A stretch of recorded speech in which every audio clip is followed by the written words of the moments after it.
Une jeunesse gâchée. Stefan Zweig. En passant devant l'horloge du clocher, il se rendit compte que l'heure avait déjà bien avancé. Il cala ses manuels sous son bras et, abandonnant son allure nonchalante et paresseuse, il accéléra le pas. Mais il ne tarda pas à se raviser. La chaleur de midi l'avait rendu indolent et il ne lui parut finalement pas si important d'arriver à l'heure au cours de grec. Il continua donc sans plus se soucier de rien en direction de l'école, dans la chaleur qui montait du pavé brûlant. Une fois arrivé, il s'aperçut qu'il avait déjà 10 minutes de retard, et pendant un instant, il se demanda s'il ne serait pas préférable de faire demi-tour.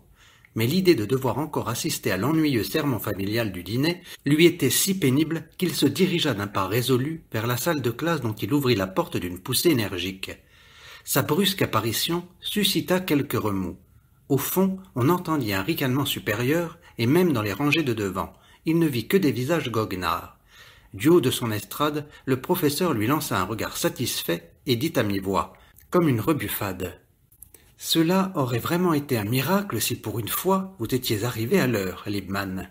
Vous développez dans l'art du retard un zèle et une persévérance qui vous font largement défaut par ailleurs. » Les ricanements fusaient maintenant dans toute la salle, assortis parfois de grognements plus sourds. Tout le monde avait les yeux rivés sur Liebmann. Celui-ci ne répondit pas, ne broncha pas, mais il eut du mal à rester calme en passant devant tous ces visages rigolards pour aller jusqu'à sa place. Il sentait la brûlure d'une profonde douleur. Une fureur sauvage est rentrée, comme chaque fois qu'il revivait cette scène cruelle. D'un geste machinal, il ouvrit son livre sans faire attention à la page et se mit à regarder fixement les lettres d'un air absent, jusqu'à ce qu'elles se mettent à danser devant ses yeux, tourbillon noir et tremblotant. Et tous les mots, tous les sons qu'il percevait dans la classe se mêlèrent en un absurde magma qui frappait ses tympans de façon ignoble. Devant, sur son banc, quelques taches de soleil badinaient. Elles dansaient une joyeuse ronde de couleurs, sautillantes et alertes, et leurs nuances lumineuses glissaient sur le pupitre comme des mains blanches. Liebmann les observait avec curiosité mais sans les voir. Il rêvassait, l'esprit ailleurs. Hier soir, le hasard lui avait une fois de plus brutalement tendu le miroir de sa vie. Hier, en rentrant chez lui avec ses livres de classe, il avait croisé ses anciens camarades, qui étaient maintenant étudiants et élèves officiers.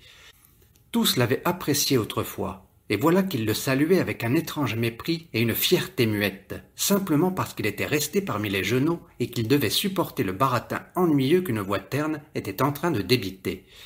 Il sentait dans sa gorge la brûlure d'un rire où se mêlaient la fureur et le désespoir. Il s'étonnait presque de ne pas se jeter par terre, ni sangloter comme un enfant, ou de ne pas bondir de son banc, ni leur cracher au visage. Peu à peu, il redevint plus calme, parce qu'il avait commencé à disséquer sa douleur. Il la découpait avec la froideur d'un scalpel, que seul peut provoquer une douleur plus profonde encore. Était-il donc le seul à partager ce destin ? Il savait qu'ils étaient des milliers à connaître le même sort que le sien.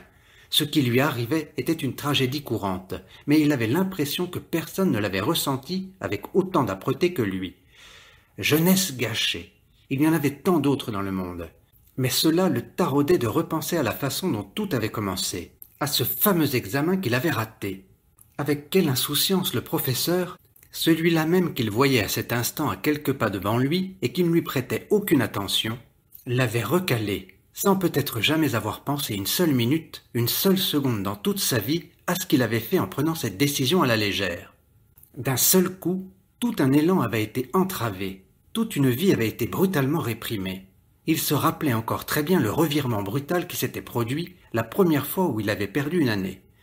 Lentement, son zèle exagéré et pourtant infructueux s'était mué en une sourde apathie. Son intérêt pour la littérature et pour l'art s'était brisé subitement, et il sentait la violence de ce coup jusque dans les plus lointaines ramifications de sa vie physique. Peu à peu, son énergie au travail s'était éteinte, et sa vie intellectuelle se perdait de plus en plus dans de stériles chimères, qui toutes gravitaient autour de sa personne, lui présentant des milliers de figures et de conquêtes que, faute d'énergie, il ne pouvait atteindre dans la vie. Et c'est ainsi qu'il avait commencé à sombrer et à dilapider son temps. Lorsque plus tard, il perdit encore une année, il ne s'en rendit même pas compte. Mais il sentit qu'il glissait sans pouvoir plus se raccrocher à rien. Il avait 21 ans et il était toujours sur les bancs du lycée. C'était la seule douleur qu'il ne pouvait surmonter et elle lui faisait oublier tout le reste. Il ne cessait de fouiller dans les causes de tout cela et elle le ramenait toujours au même point, à cette fameuse journée où par hasard, vraiment par pur hasard, il avait échoué à l'examen. Et peu à peu, ces sempiternelles cogitations s'étaient amalgamées en une seule pensée sombre, simple supposition sans véritable fondement, mais qui avait transformé la violence de ses réflexions maladives en une certitude, celle qu'il ne pouvait pas s'être agi d'un hasard. Il fallait que ce professeur eût été mû par une haine secrète, une intention cachée. Et depuis que cette idée avait plongé des racines profondes en lui, la haine résonnait comme une basse continue au fond de son âme. Il frémissait déjà sous la violence de ce sentiment qui le submergeait dès qu'il voyait son visage. Juché là-haut sur sa chaise avec son visage jauni de pasteur. Que de mensonges, que de bêtises dans cette voix grasse qui débitait des choses n'intéressant personne. Le tout avec un sérieux suffisant, inaccessible à toute conscience de l'erreur. Et ce serait cet individu qui devrait pouvoir lui donner des ordres, qui devrait pouvoir décider de sa vie et qui en avait d'ailleurs décidé. Cette idée provoqua une tension douloureuse dans tous ses nerfs. Il sentit que ses poings se serraient malgré lui et que ses yeux le fixaient, remplis de haine. À cet instant précis, le professeur se tourna vers lui et saisit son regard. Il sembla ne rien remarquer. Seule la commissure de ses lèvres se durcit dans un mouvement renfrogné. Et il dit avec négligence « Liebman, vous feriez mieux de regarder dans votre livre et de faire attention, plutôt que de bâiller aux corneilles. » Liebman tressaillit. L'idée de se faire morigéner le marquait comme au fer rouge. Il sentit soudain une volonté de provocation s'emparer de lui. Ne pas se taire cette fois. « J'ai fait attention, monsieur le professeur. »« C'est d'autant mieux, Liebman. Vous allez donc pouvoir me répéter ce que je viens de dire. » Il avait prononcé cette phrase sur un ton calme et manifestement sans aucune intention précise. Mais Liebman y voyait un coup bas. Il ne savait que répondre et serrait les dents. En même temps, il eut la vague intuition que cette vétille pourrait se transformer en catastrophe, que le destin voulait répéter son cruel jeu quotidien, donnant à des broutilles des effets aux conséquences incalculables. Il savait que quelque chose allait advenir, car il sentait en lui le courage et le désespoir prendre forme. Il sentait toute la haine accumulée pendant des milliers d'heures, enflée comme un fleuve immense, qui voudrait se frayer un passage. Mais il réussit encore à se contrôler, et il ne dit mot, les lèvres blêmes et tremblantes. Le professeur attendit quelques secondes, puis il dit sans aucune trace d'irritation. « Donc, vous ne savez pas, et vous avez menti tout à l'heure. » C'était la goutte qui faisait déborder le vase. Il n'y avait aucun retour en arrière possible.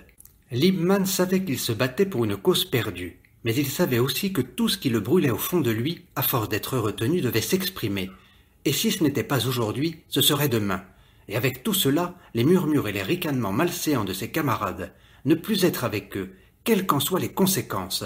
D'un ton net et décidé, il dit « Je n'ai pas menti, et je peux répéter. »« Mais vous ne voulez pas. »« Non, je ne veux pas, parce que c'est un verbiage insane. » Ces mots firent l'effet d'un coup de tonnerre. Les sourires satisfaits qui marquaient tous les visages pendant cet échange se figèrent soudain.